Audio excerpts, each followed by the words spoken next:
2. I am just waiting for my guest, waiting for Nick to join. I see Nick Scott's joined, and Nick Mayers joined. Cool. I'm just going to type something in the comment real quick, Nick, just before we got 2 Nicks now as the guests. Okay, let's type all your questions. Okay. It's a lot harder than it looks. Okay. So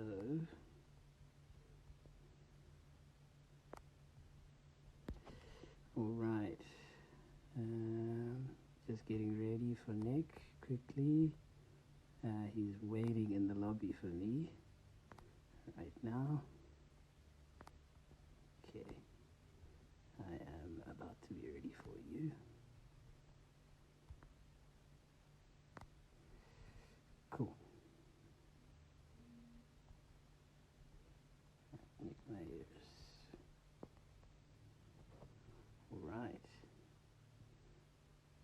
And I'm going to pin that. Cool. I think we're ready to go. Hope everybody's well so far. And yeah, it's going to be a really exciting conversation. It's going to wave at y'all who's joined us. Hey, What's up, my boy? I'm good, man. How's it going? Good, thanks, and you, bro? I'm good.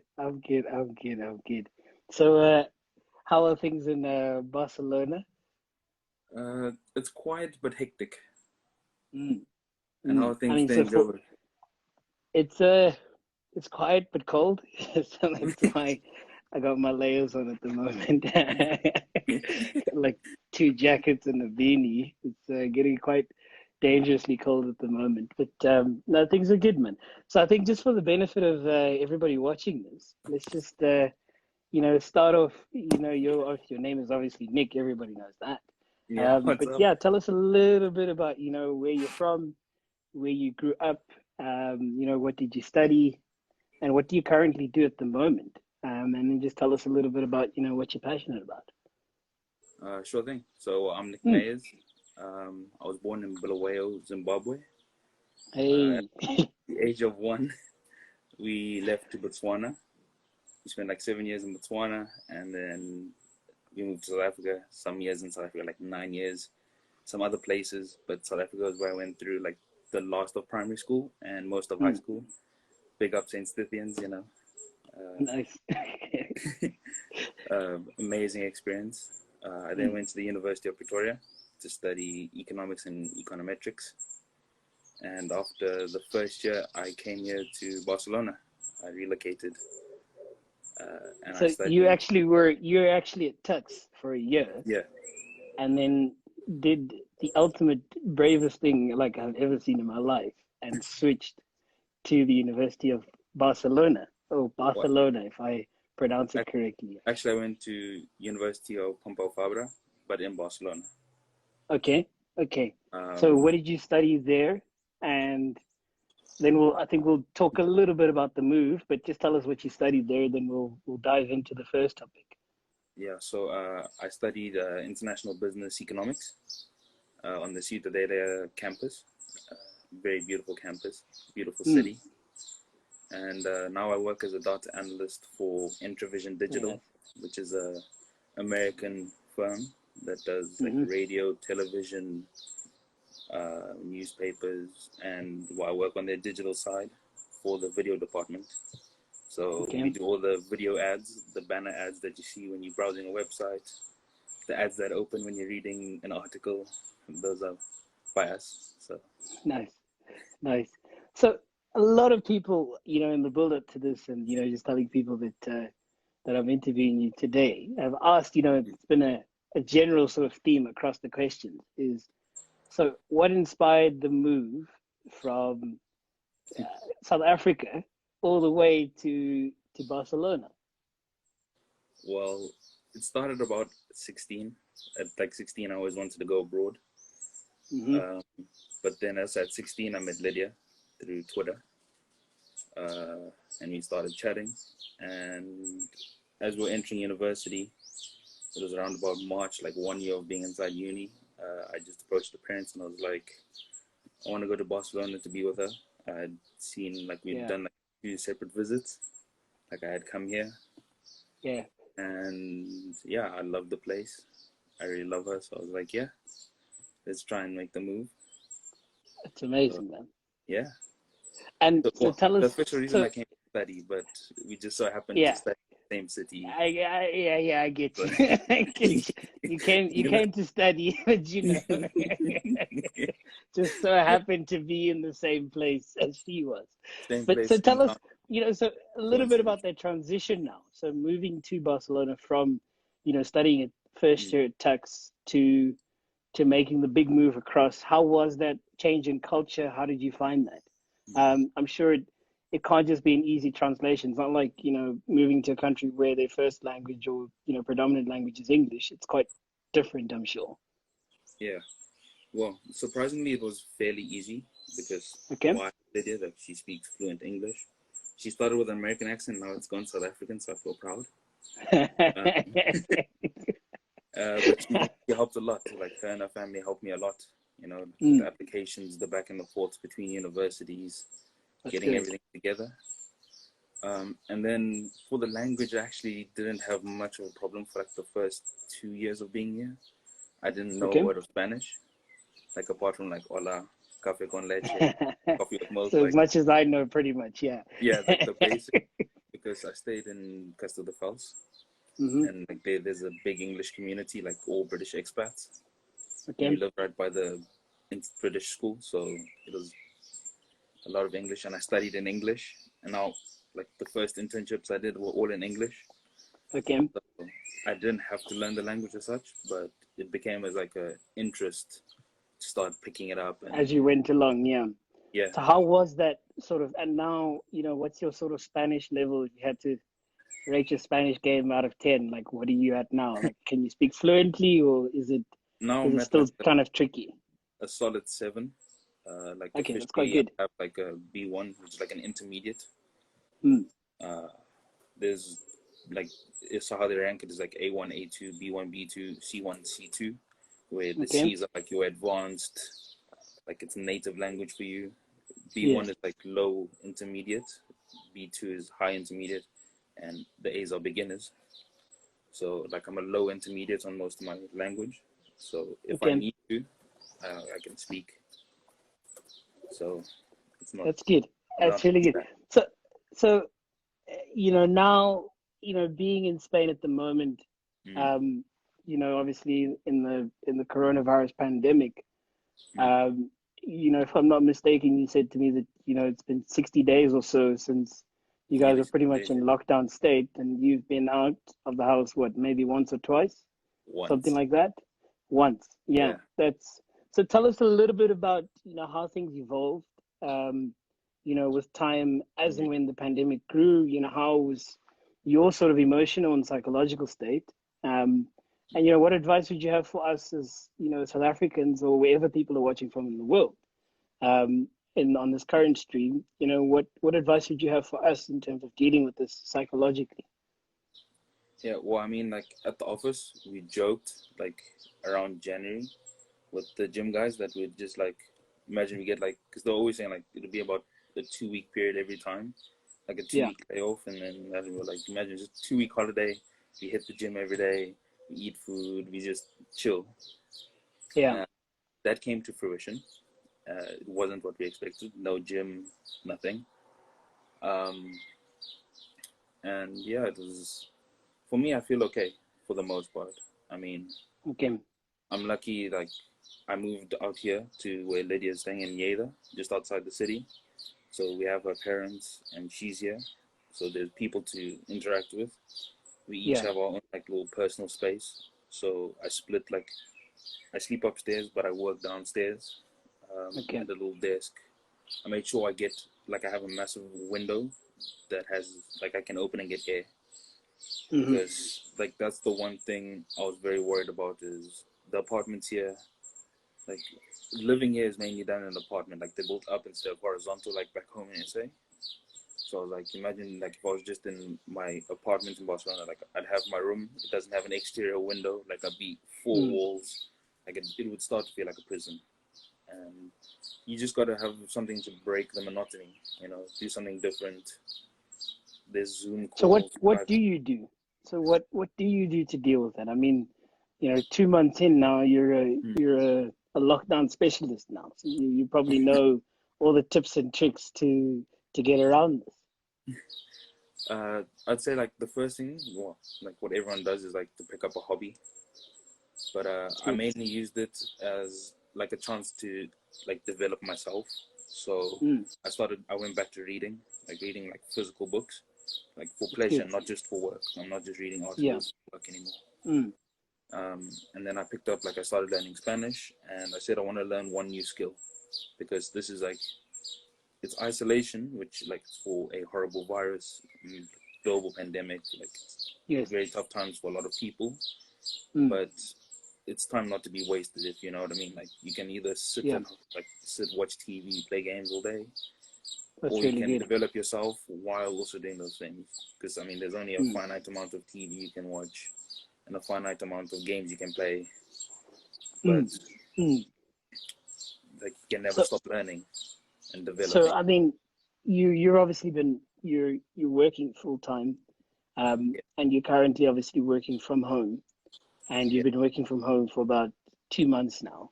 You know what? but yeah, I started working from home about 3.5 weeks ago, and it's quite a transition. Obviously it depends on the industry that you're in, yeah. but it's quite a transition. How have you found that, and what's your sort of daily typical routine? Do you find that you work more as well? Yeah, a lot more. Mm, Um, well, also why I work a lot more is there was some guys at the office laid off without pay. So like the work had to be picked up. So we had the same goodness. amount of work, less people. So naturally you just work more. But then like for me to deal with it, I've just put in like a very rigorous daily schedule. So I know like every day I have to work. Like I start work at 8. I have to do the morning reports. I have until 9. Mm, But I make sure like 10 to 8, I'm already like starting to read through, plan my day. I look at it because being a data analyst, like you kind of just transition your days a bit morphic depending on yeah. which are the clients, what you got to do. Mm, Um, like being in digital marketing, you want to see how the performance has been going. Obviously, so like the larger accounts need a bit more attention. mm, Um, so yeah, just breaking down the day, making sure I touch base with not only the people I work with, but with like colleagues at the office that I also mm, like I would normally see and just pass by and be like, hey, what's up? Or if we have an issue, we work together on it, making sure like yeah. jump in Or together you on a have, call. tea or coffee together, every Yeah, 2 to 3 hours or whatever to just check in on people. yeah, exactly. Just Mm, we created like a Skype group so you can always just chat. that's good. That's good. And yeah, like make sure to But take your breaks because if mm, when you work from home, I realized very early on that I wasn't taking breaks, or like I was taking breaks at my computer, and that's like yeah, probably the worst thing that I did because I never switched yeah, off because I exactly. just go Yeah. from work to watching a video and then Yes. trying to switch back onto work, but then like the mind never took a break. Mm. So tell me, I mean, working from home, exercise, like, are you guys allowed to exercise there in Barcelona? Are you allowed to exercise outside? I mean, so you're allowed to do sort of, your own sort of exercise Mm. routine daily, or how does it work, with sort of the lockdown restrictions there? No. So while you can't actually leave, I mean, well, you can leave, but then you Mm. risk the fine, and I mean it's 600 euros a fine, which Goodness. no one wants to risk that. I mean, Yeah, especially at our exchange rate at the moment. Yeah, things are a bit, like yeah, so, it's a bit yeah, tight, you know. yeah, it's a bit tight. Yeah. But I know like a couple of mates from gym, like they've just put like groceries in their bag and they've been going for runs. And if they get stopped, they're like, "Oh, I just ran to the grocery store. Like Hmm. it's essential, bro. I need my food." And like the police can't really stop them because if you produce a receipt and food, it's like, "Oh, okay, carry on." So, so it's a workaround. But obviously, you don't Hmm. want to risk such things because, well, the healthcare system here is saturated, and you just don't want to chance it with yourself. Like So we have a comment in the feed that apparently you've been jogging with Messi for 600 pounds. I wish. But I'm quite curious. So if you're not allowed to exercise outside, what do you do? Do you exercise inside at home? I mean, what is the Yeah, sort of coping mechanism when it comes to that? Because it's been 2 months now, and you've mm, left the house once. That's incredibly difficult. yeah. I mean, like you gotta just exercise. Like I exercise here in the room. I just have my skipping Mm, rope, and you do mm, press ups, sit ups, squats, like air squats, like real back to yeah, basics, prison workout type of thing. yeah, Mm, yeah. but yeah, I mean, like even like That's we have good. a little common garden like, just out here, but you're not allowed in the common garden. Wow. Um, and I know like for us, like if you were to break it, people will be upset because if you pass on the virus and like you're not the one showing symptoms, but someone else was to get sick, like Mm, people will be like, let's not risk it. Like we're all a community. Let's just everyone follow suit. yeah, So yeah, yeah. So psychologically, right? mm, Being in a situation like that where, the situation is incredibly depressing. When you talk the number of people who are infected, number of people who've mm. unfortunately passed away, and all of the families have been affected. How have you managed to get through that psychologically? And what's sort of been the big sort of success factors in getting through that?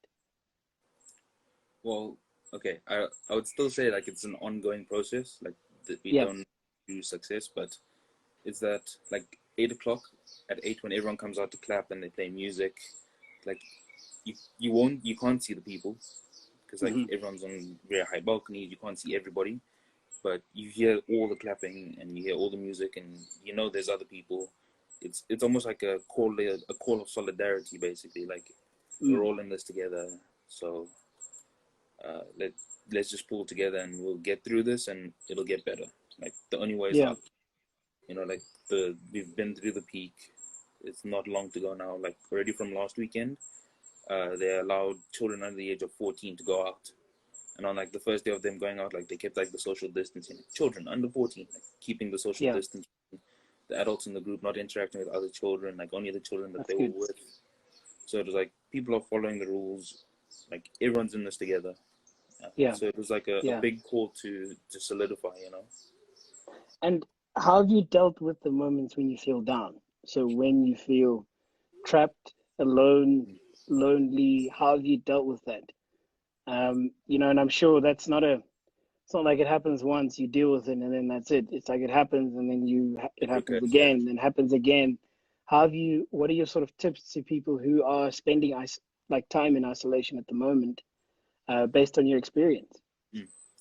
Well, if you're with someone, the best thing you can do Hmm. is talk about it.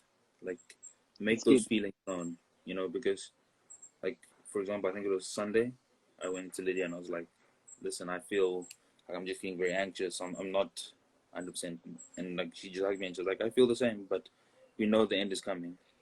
Yeah. Um, Also, like, for me, a big part of my day is music. Like, I spend, like, almost 8 to 10 hours a day just listening to music. Yeah. Um, so like you can control your emotions through music. Well, I know I personally can. So like music's Mm. a big thing, and also in the content you can consume because like when you start to read a lot of the news, like you can start to be like, oh, this is just doom and gloom. Yeah. So you got to just sometimes Yeah. just switch off the news and be like, okay, I'll find like once a day, I'll read it. Like I don't read the news in the morning, which I normally would do, but I find it just But sets me for up the to get sake of this, yeah. Mm.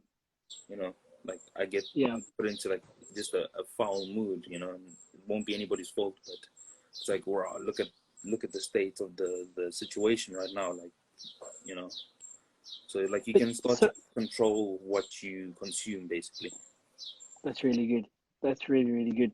So the the sort of moments, when you become anxious and Mm, you don't know, what's going to happen. I think you said something really powerful there about, try find someone to talk to, mm, especially if it's. I mean, we've spoken a lot about, people who are spending it alone, but it's possible for you to spend lockdown, around a whole bunch of people, but still feel alone. And it's important, if you are in that scenario, to sort of voice, your anxieties if you can, Yeah, to someone that you trust. It might not necessarily be someone in the same household. For you, at least, it actually is, and that's great. But I think, the way we connected in the world at the moment is such that you can try and at least virtually try and see someone, and just bring a smile to your face. I think that's really really crucial what you said there. exactly. Mm. And it can So be done through like Instagram Live, like how we are now, DMs, Zoom, Skype, yeah, yeah, yeah, Twitter. Like there's so many platforms now for you to actually mm, engage that take that chance. Like if you feel down, just yeah, yeah. So let's move on to the topic of self learning, and I think taking initiative. And I know mm, that's something that you're quite passionate about. yeah, As well as just keeping a positive mindset and how you sort of develop a positive mindset. I'm yeah, quite curious to hear what sort of advice you have for people in that field, in the field of self learning, mm, and branching out, from something that you typically, you know, it might not necessarily be your career field, but you decide to self learn in something that you're passionate about. yeah. Well, when it comes to self learning, like it's always got to come from within. Like self learning, like it's Yeah, explanatory, like self explanatory, but it's got to be for more. Like you got to have a very strong why. Um, that's so really for good. me, I've always just had to look at the bigger picture.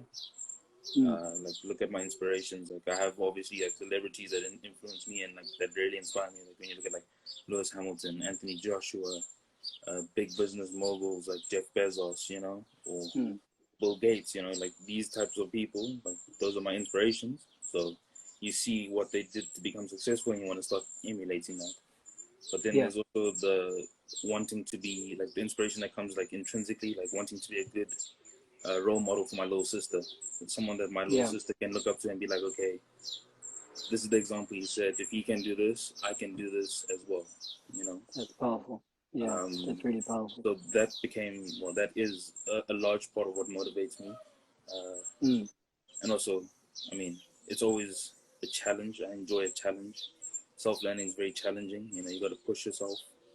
mm, You find out a lot about yourself. So mm, yeah, mm. if you want That's to really really challenge, good. especially during quarantine where you might start to feel bored, challenge yourself to learn one new skill, like just one skill, but over the entire quarantine period, and Mm, you'll see it start to improve. And that little bit of improvement always motivates you. When you start to that's see those powerful. first results coming back, you start to be like, oh, okay, I can do this. And Yeah, then it's almost like the snowball effect.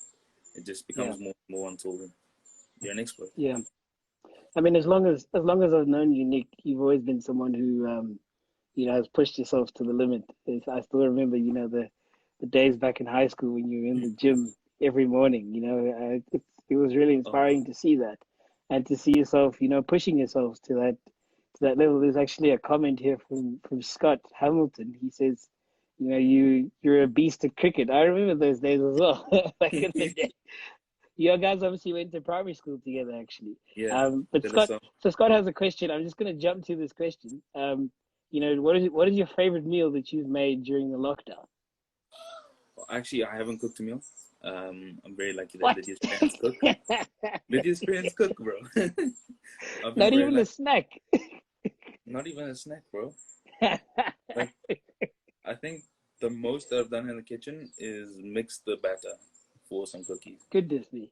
But the best. No, actually, I lie. I actually made Okay, breakfast but today. what's the best meal that you've had in the lockdown? Ooh. Hey, that's a hard one because Lydia's dad can cook. That's a tricky Like, one. he's a proper cook. Is it? I know he did some other. Oh no, the lamb shank we had yesterday. That like slow roast potato, roasted onions. Oh my days. Oh yo. Oh, I'm it hoping was I'm hoping for gorgeous. your sake that there's some leftovers so you can go and enjoy round two. Oh, there wasn't.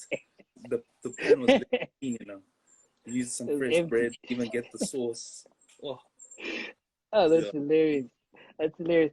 But okay, Breakfast. that's great. But I mean, look, we obviously know that it's a it's a massive culture shift.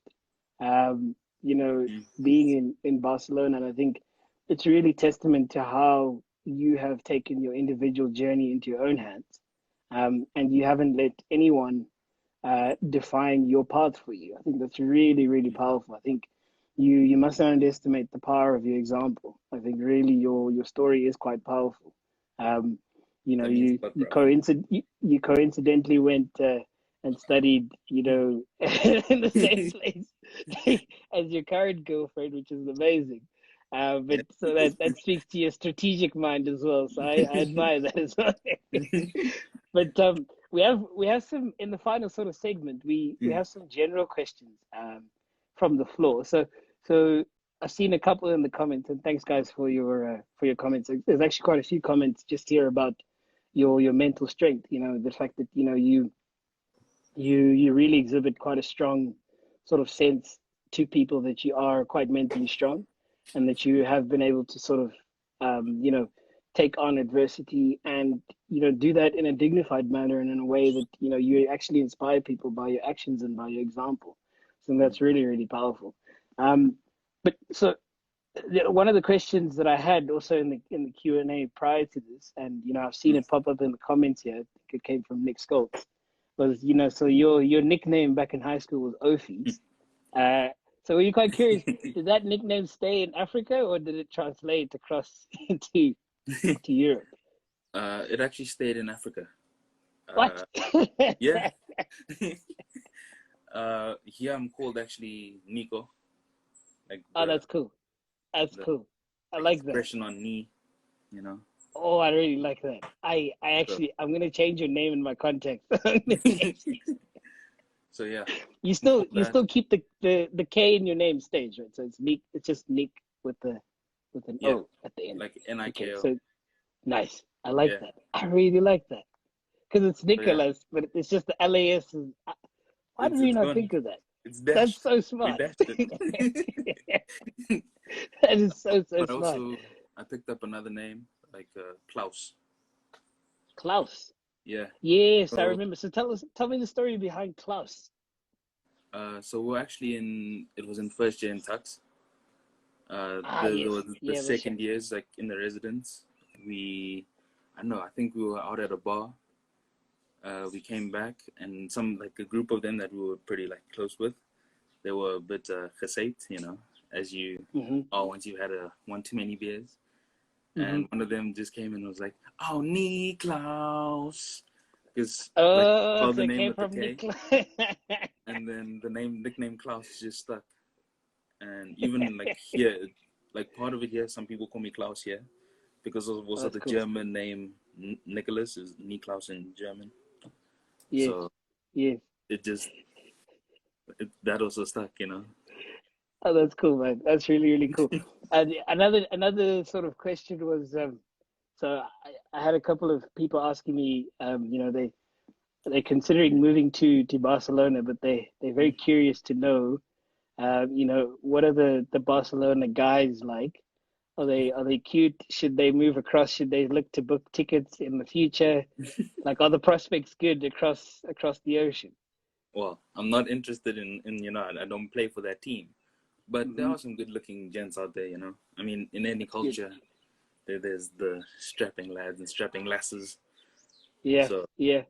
Okay, so I'll relay that feedback back to the person who asked the question. I'll tell them to book their tickets while they still can. Come on a little summer program. We do it's very similar to mountaineering. Like an exchange. For 3 months you test it out. Test the waters. That's good. Sample some of the fruits. And see what happens, yeah. And if you like the garden, you the garden.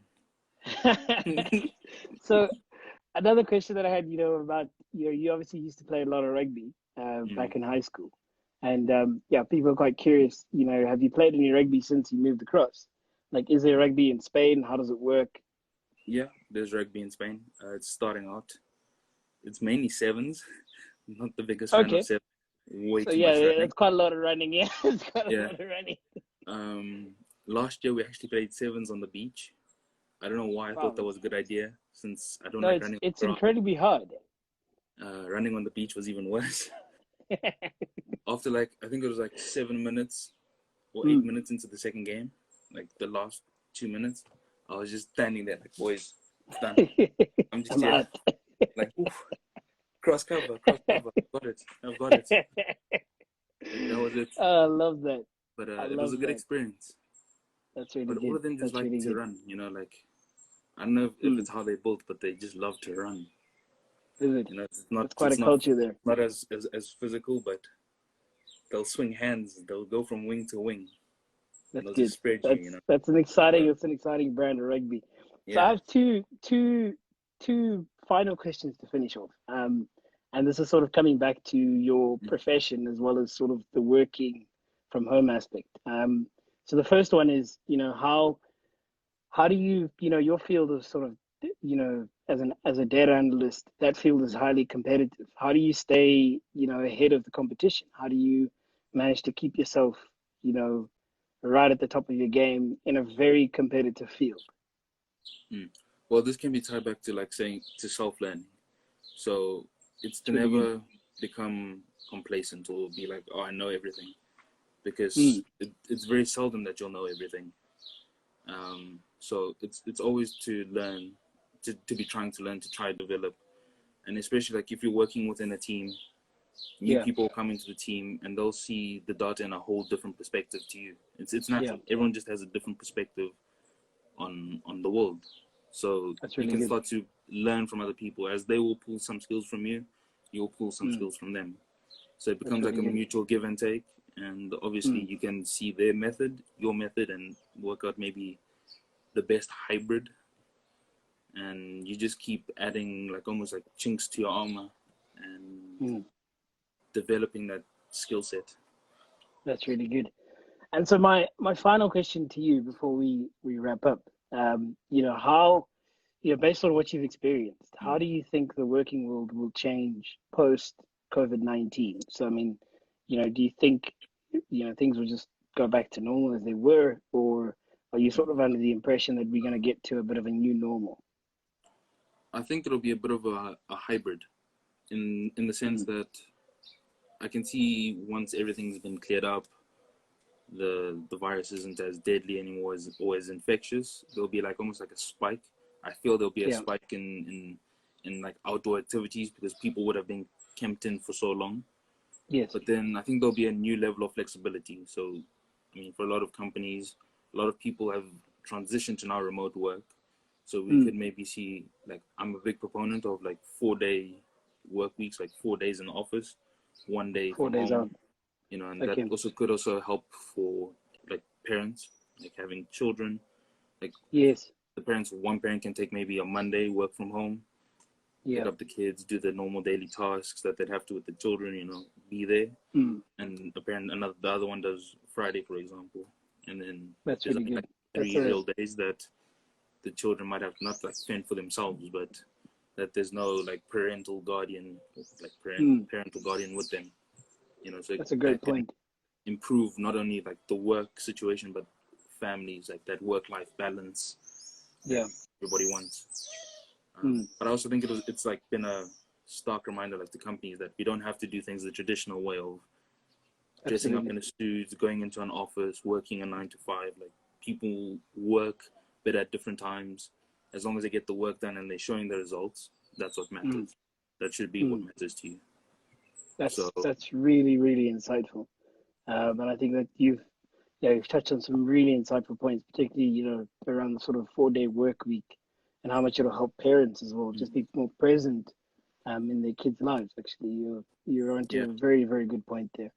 But Nick, thank you so much for doing this. I think this has been a fantastic episode. I think everybody who's watched this and has been a part of this throughout the live has really been impacted. I think your perspective has been really unique. And you're, like I said to you earlier, the power of your story is something to not be underestimated at all. And I oh, think, thanks, bro. yeah, this has been really, really lovely. I'd love if we do a version 2.0 sometime soon. That'll be Anytime, that'll bro. be amazing. But You know what? yeah, if I'm ever in Barcelona, I'll definitely give you a call and we can go have a nice coffee somewhere or a nice tea somewhere, and we can definitely just catch 100%. up. That'll be lovely. Thanks so much for the Alrighty. honor, bro, and the opportunity. So, No, this is you know, no, and it's for the creating thanks are this all mine, and I think amazing platform. So, thanks, man. It's a work in progress. We're getting there, and I think it's really exciting the way that we're going, and there's some really exciting episodes that I've got lined up coming up. But you'll hear more about that quite soon, probably within the next day or two. hey, we'll be Episode watching out for that. three, episode three will be advertised then. So really excited for what's to come in the future, and I think some excellent people lined up. Just to pretty much to keep in the theme that we've had with the first two episodes. So, but Nick, Amazing. thank you so much. I hope that you stay safe, you stay healthy. You enjoy the food. I hope you have lamb shank sometime soon. I think this has been a really special episode, and I hope that you know you've had a fantastic time throughout. Um, yeah. Definitely. All right, man. Have a Be- good one. I'm gonna end it here, and we'll definitely talk soon. Cheers, off. All right, cheers, man. Thanks everybody for joining in. I think this is really cool. As I said to Nick, episode three, the details of episode three will come out quite soon, so it'll be really exciting. So just watch out on my Instagram stories for the details about that. And if you want to rewatch this live, you can pretty much check out my Instagram TV or the YouTube channel, which is Impactful Conversations. So I really hope that you guys have enjoyed it, and thank you for all the love that I'm getting in the comments. Yeah, it's been really exciting, and I think Nick was phenomenal. So until next time, see you guys then.